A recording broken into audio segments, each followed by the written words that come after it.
वालेकुम। अब आज हम बात करेंगे मिनरल और कॉर्टिकॉइड्स की। अब मिनरल और कॉर्टिकॉइड्स की क्या खास बात है अकॉर्डिंग टू बायोकेमिस्ट्री की, ये कहाँ पे सिंथेसाइज होते हैं? ये सिर्फ जोना ग्लोमेरुलोसा में सिंथेसाइज हो सकते हैं, जो कि एड्रेनल कॉर्टेक्स की फर्स्ट लेयर थी। जो हमने पिछली वीडियो की थी ग्लूकोकॉर्टिकॉइड्स, इसमें देखा था कि जो ग्लूकोकॉर्टिकॉइड्स होते हैं वो यूजली क्या कहते हैं, इवन दो वो तीनों लेयर्स में प्रेजेंट होते हैं, लेकिन वो मोस्टली जोना क्या कहते हैं फेसिकुलेटा में सिंथेसाइज होते हैं। वेयर एज मिनरल और कॉर्टिकॉइड्स का क्या है कि ये सिर्फ जोना ग्लोमेरुलोसा में सिंथेसाइज हो सकते हैं, बाकी तीनों में नहीं हो सकते। ये क्यों सिर्फ जोना ग्लोमेरुलोसा में सिंथेसाइज हो सकते हैं? क्योंकि जो मेन इनके हम देखेंगे आखिर में जो दो एंजाइम्स हैं, जिसमें 18 हाइड्रोक्सिलेज एंड 18 हाइड्रोक्सीस्टीरोइड डिहाइड्रोजनेज आता है, ये दो इंपॉर्टेंट एंजाइम जो ये सिर्फ क्या कहते हैं जोना ग्लोमेरुलोसा के अंदर ही प्रेजेंट होते हैं, बाकी तीन लेयर्स के अंदर प्रेजेंट नहीं होते। तो इसकी भी सिंथेसिस के लिए होता है कि since they are steroidal in nature, again इसमें कोलेस्ट्रॉल रिक्वायर्ड होता है। कोलेस्ट्रॉल क्या कहते हैं, कोलेस्ट्रॉल एस्ट्रेस से या क्या कहते हैं कुछ लाइपोप्रोटीन उसको लेकर आती हैं और क्या कहते हैं फ्री कोलेस्ट्रॉल को लेकर आती हैं। होता क्या कोलेस्ट्रॉल, जिस तरह हमने पिछले स्टेप में पढ़ा था कि through the help of cytochrome P450 क्या कहते हैं side chain cleavage enzyme, cholesterol convert हो जाएगा प्रेग्नेनोलोन में। और प्रेग्नेनोलोन ने क्या करना है कि वो through the help of dehydrogenases and isomerases ये कन्वर्ट हो जाएगा प्रोजेस्टेरोन में। अब प्रोजेस्टेरोन क्या करेगा, और ये जो सारा स्टेप हो रहा होगा, ये स्टेप होगा माइटोकॉन्ड्रिया में, फिर क्या कहते हैं ये वाला जो स्टेप होगा स्मूथ एंडोप्लाज्मिक रेटिकुलम में,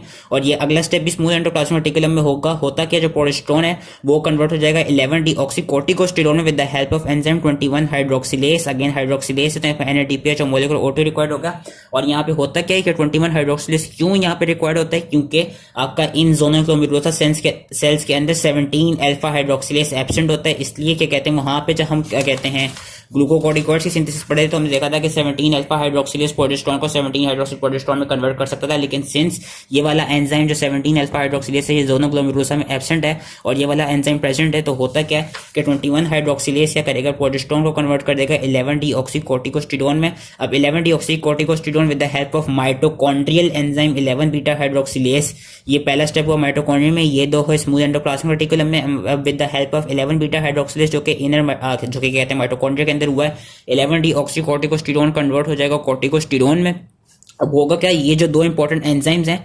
ये एंजाइम्स आपके प्रेजेंट ही होते हैं माइटोकॉन्ड्रिया के अंदर, तो ये जो दोनों स्टेप्स हैं ये भी माइटोकॉन्ड्रिया के अंदर होंगे। होगा क्या, corticosterone with the help of enzyme 18 hydroxylase O2 and NADPH will be required as cofactor, ये कन्वर्ट होगा 18 हाइड्रोक्सीकोर्टिकोस्टेरोन में। फिर 18 hydroxycorticosterone with the help of enzyme 18 hydroxysteroid dehydrogenase, ये कन्वर्ट हो जाएगा एल्डोस्टेरोन में। और जो आपका एल्डोस्टेरोन है ये आपका मेन चीफ क्या कहते हैं वो है मिनरलोकॉर्टिकॉइड है। और एल्डोस्टेरोन का फंक्शन क्या होता है ये हम आगे पढ़ेंगे। अब होता क्या है aldosterone since it is also क्या कहते हैं स्टीरॉयडल इन नेचर, तो जिस तरह हमने ग्लूकोकॉर्टिकॉइड्स को पढ़ा था इनके भी जो रिसेप्टर्स होंगे वो क्या कहते हैं सेल्स के या तो साइटोसोल के अंदर या क्या कहते हैं डीएनए के अंदर प्रेजेंट होंगे और ये अपने रिसेप्टर के साथ जाकर अटैच करेंगे। रिसेप्टर पे डीएनए बाइंडिंग डोमेन और ट्रांसक्रिप्शन एक्टिवेटिंग डोमेन होगा, जिसके थ्रू ये क्या कहते हैं डिफरेंट प्रिकर्सर्स की डिफरेंट एंजाइम्स की सिंथेसिस और एक्टिवेशन कराएंगे, डिफरेंट ट्रांसक्रिप्शन और क्या कहते हैं mRNA के लेवल पे मतलब ऐड करके डिफरेंट प्रोटीन्स की सिंथेसिस कराएंगे। और होता क्या है कि जो इनके रिसेप्टर्स होते हैं ना, जो एल्डोस्टेरोन है ये जहां पे ऐड करेगा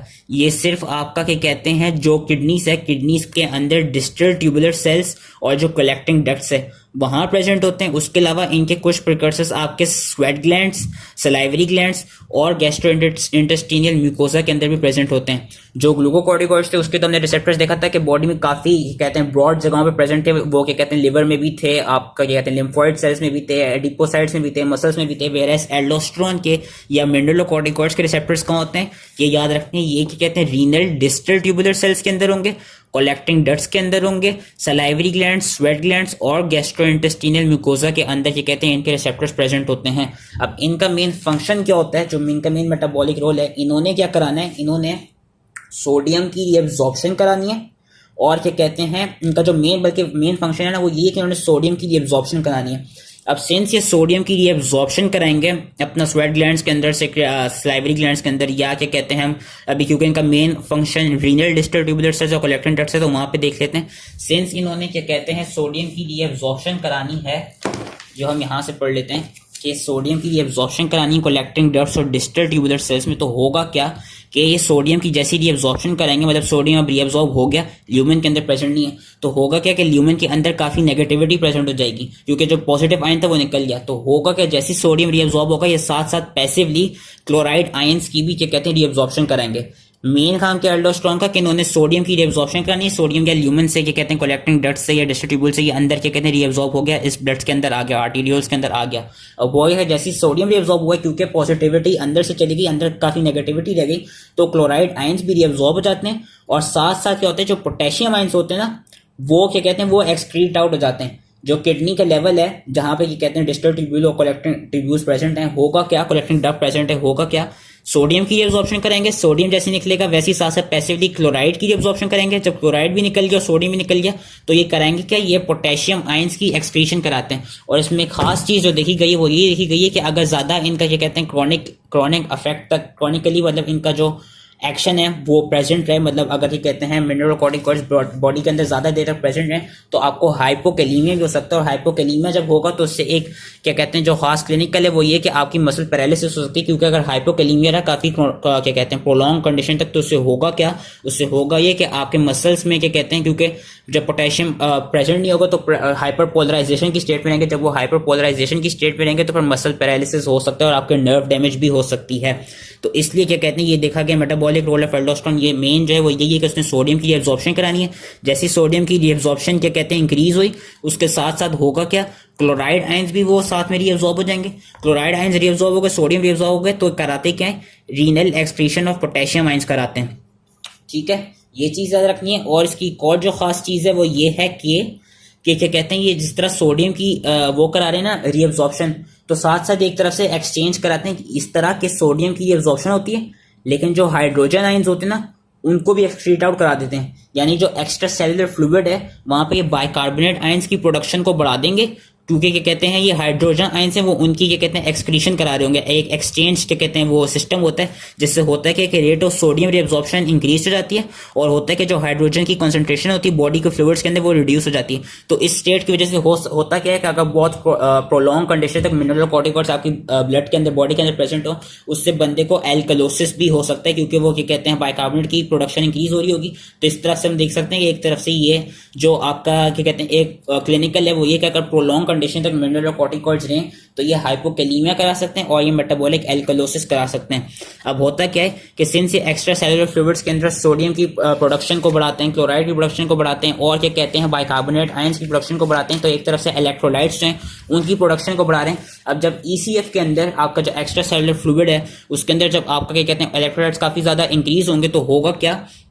कि वो साथ ही साथ एक तरफ से वाटर की भी, क्योंकि ऑस्मोटिक ग्रेडियंट प्रेजेंट हो जाएगा कि जो ईसीएफ है वहां पे काफी इलेक्ट्रोलाइट्स हैं, वैसे आईसीएफ के अंदर वाटर ज्यादा है या क्या कहते हैं आईसीएफ में वाटर ज्यादा है, तो होगा क्या कि वो वाटर की भी एक तरफ से एडीएच की भी सिंथेसिस स्टिमुलेशन करेंगे। एडीएच निकल के क्या करेगा कि वो वाटर की रीअब्जॉर्प्शन करेगा। जब वाटर रीअब्जॉर्ब होगा तो होगा क्या, उससे ईसीएफ के अंदर जो इलेक्ट्रोलाइट ज्यादा थे उनकी ऑस्मोटिक ग्रेडियंट को, ऑस्मोटिक कॉन्सेंट्रेशन जो है, ऑस्मोलैरिटी जो है उसको नॉर्मल लेवल्स में रखने के लिए वहां पे वाटर भी ज्यादा से ज्यादा रीअब्जॉर्ब होगा। जब ईसीएफ के अंदर वाटर ज्यादा होगा और आपके इलेक्ट्रोलाइट्स भी ज्यादा होंगे तो इससे एक और खास चीज जो हो सकती है, अगर मिनरलोकॉर्टिकॉइड्स ज्यादा देर तक ब्लड में रहें, इससे ये हो सकता है कि आपकी बॉडी में जनरलाइज्ड एडीमा हो सकता है। क्यों? क्योंकि ईसीएफ के अंदर आपके वाटर भी, ईसीएफ की वॉल्यूम बढ़ जाएगी, ईसीएफ के अंदर आपका वाटर भी ज्यादा होगा और ईसीएफ के अंदर आपके आयंस भी ज्यादा होंगे। और एक और चीज जो हम देखेंगे इसमें ये कि कहते हैं जो आपके मिनरलोकॉर्टिकॉइड्स है अगर ये ज्यादा देर तक रहें तो इससे बंदा क्या कहते हैं हाइपरटेंशन और उसका बंदे का जो ब्लड प्रेशर है वो काफी एलिवेटेड हो सकता है, क्योंकि जो ईसीएफ की वॉल्यूम होती है और जो ब्लड वॉल्यूम होती है वो ओवरऑल बढ़ रही होती है।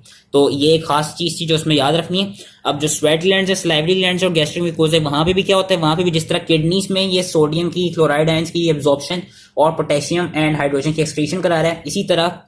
ये स्वेट ग्लैंड, सलाइवरी ग्लैंड्स और गैस्ट्रिक म्यूकोसा में सोडियम आयंस और क्लोराइड आयंस यानी जो सॉल्ट्स हैं उनकी ये रीअब्जॉर्प्शन कराएगा, ताकि क्या कहते हैं, ताकि ये जो बॉडी के सॉल्ट्स हैं वो आपके क्या कहते हैं स्वेट ग्लैंड स्पेशली बॉडी के सॉल्ट्स क्या कहते हैं उनको कंजर्व कर सके हॉट एनवायरनमेंट्स में। वेयरएज जो इंटेस्टाइनल जो गैस्ट्रिक म्यूकोसा है, जो आपका गैस्ट्रोइंटेस्टाइनल म्यूकोसा, जो इंटेस्टाइनल ग्लैंड्स हैं, वहां पे भी आपके जो सॉल्ट्स हैं उनका जो क्या कहते हैं सॉल्ट का लॉस है वो प्रिवेंट कर सके आपके हॉट एनवायरमेंट्स में। तो इसलिए ये कराते क्या है, वहां पे भी स्वेट ग्लैंड, सलाइवरी ग्लैंड्स और गैस्ट्रिक म्यूकोसा के अंदर भी ये जो आपके आयंस हैं जिसमें सोडियम एंड क्लोराइड है उनकी एब्जॉर्प्शन ज्यादा करेंगे, वेरस जो पोटेशियम और हाइड्रोजन होंगे उनकी काफी एक्सक्रीशन करा देंगे। तो ये ही मेन फंक्शन तो जो आपको याद रखना, जो एक मेन मेटाबॉलिक रोल है इनका एल्डोस्टेरोन का, वो यही है कि इसने सोडियम की एब्जॉर्प्शन करानी है। जैसी सोडियम की एब्जॉर्प्शन है उसी तरह साथ साथ क्लोराइड की भी होगी। जब सोडियम और क्लोराइड की एब्जॉर्प्शन हुई तो वी नो कि कहते हैं कि ईसीएफ में सोडियम ज्यादा हो गया तो आपका जो पोटेशियम है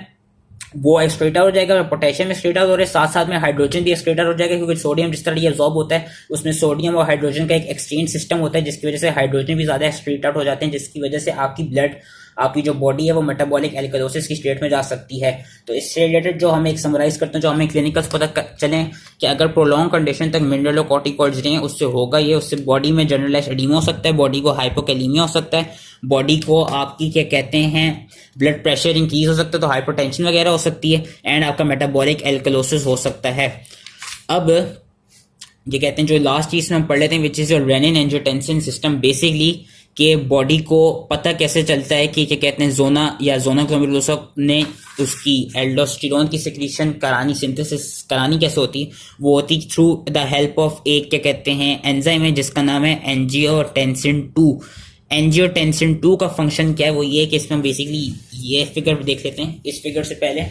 हमको नेफ्रॉन का पता होना चाहिए। बेसिकली नेफ्रॉन है, अब नेफ्रॉन के पास एफरेंट आर्टेरियोल होते हैं और क्या कहते हैं ईफरेंट। एफरेंट आर्टेरियोल के साथ साथ यहाँ पे इसका जो प्रॉक्सिमल कॉन्वोल्यूलर ट्यूब्यूल है, यहाँ पे कुछ सेल्स होते हैं जिनको जिस चीज को नाम दिया गया जक्स्टा ग्लोमेरुलर अपैरेटस। ये जो जक्स्टा ग्लोमेरुलर अपैरेटस के सेल्स हैं, बेसिकली इनका काम क्या है या इनका फंक्शन ये है कि